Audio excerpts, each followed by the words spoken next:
How to log in Robinhood account. Hey guys, welcome to our channel WebToTech. In this video, I am going to show you how to log in Robinhood account on your PC. So let's jump to the process. First, open any web browser available on your device. I am going on with Google Chrome. Now go to your search bar, then type in www.robinhood.com, then press on enter.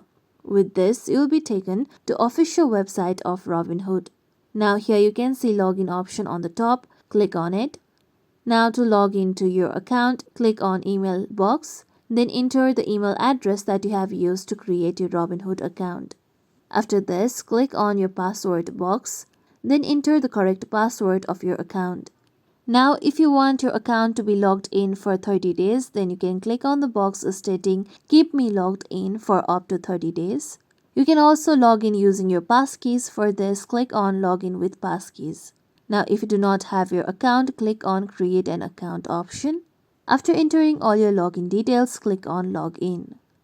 With this, now you'll be logged into your Robinhood account. Here you'll be directed to the home page.